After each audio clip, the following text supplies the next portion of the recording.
nanti itu Bapak Presiden lah ya. Aku enggak lah, aku ngurusin APBN aja.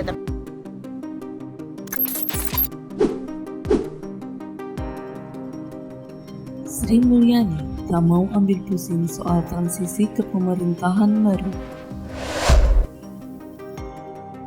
Menteri Keuangan Sri Mulyani tak mau ikutan soal pembahasan menuju transisi ke pemerintahan baru pada Oktober 2024. Sri Mulyani mengaku tak mau ambil pusing soal itu. Dirinya mengaku masih akan fokus terhadap kinerja APBN tahun ini. Meski demikian, Ani, sapaan akrabnya, mengakui sinkronisasi menuju transisi pemerintahan baru adalah hal yang penting. Menurut dia, harus ada pembahasan antara pemerintah Jokowi dengan presiden berikutnya. Dalam pertemuan dengan Jokowi hari ini, Sri Mulyani mengaku mendapat sejumlah arahan. Salah satunya terkait transisi kepemimpinan ke presiden baru. Akan tetapi, Sri Mulyani enggan membeberkan detail arahan Jokowi tentang transisi pemerintahan.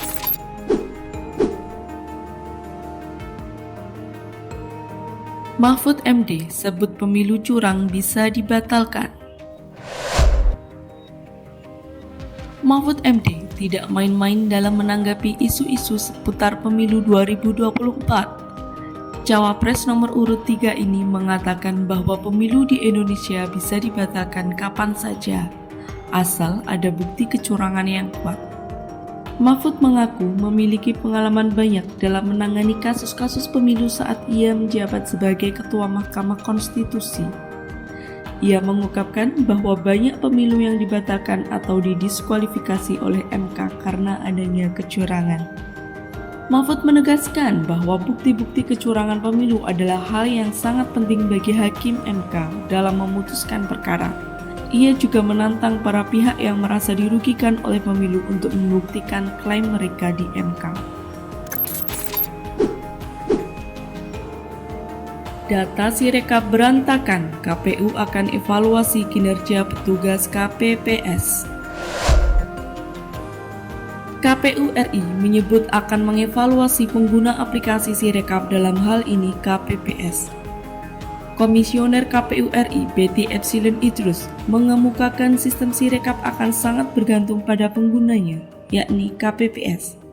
Betty mengingatkan pemilu kali ini adalah pemilu serentak yang dilakukan secara nasional dan melibatkan 1,6 juta pemilik akun yang tersebar di 800.000 TPS. Maka Betty menyebut munculnya angka yang anomali di dalam Sirekap karena salah satu petugas KPPS tidak menyesuaikan dengan angka yang sebenarnya, sehingga data Sirekap tidak akan kompatibel dalam satu daerah pemilihan.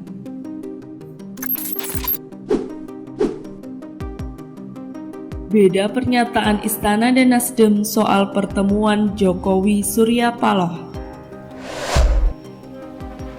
Makan malam Presiden Joko Widodo dan Ketua Umum Partai Nasdem Surya Paloh memunculkan tanya, siapa inisiator yang memulai undangan pertemuan itu? Pasalnya, pihak Istana dan Nasdem berbeda pendapat terkait hal itu. Ari Dwi Payana menyampaikan, atas permintaan itu maka Jokowi akhirnya menyediakan waktu untuk Surya. Namun, statement Ari dibantah oleh Sekjen Partai Nasdem, Hermawi Taslim. Ia mengatakan justru Surya datang ke Istana Negara Jakarta atas permintaan dari Jokowi. Adapun Jokowi menganggap tak penting siapa inisiator pertemuan itu. Bagi dia, pertemuan dengan Surya merupakan langkah penting untuk perpolitikan tanah air. Ia mengaku banyak bertukar pikiran dengan Surya terkait politik hari ini.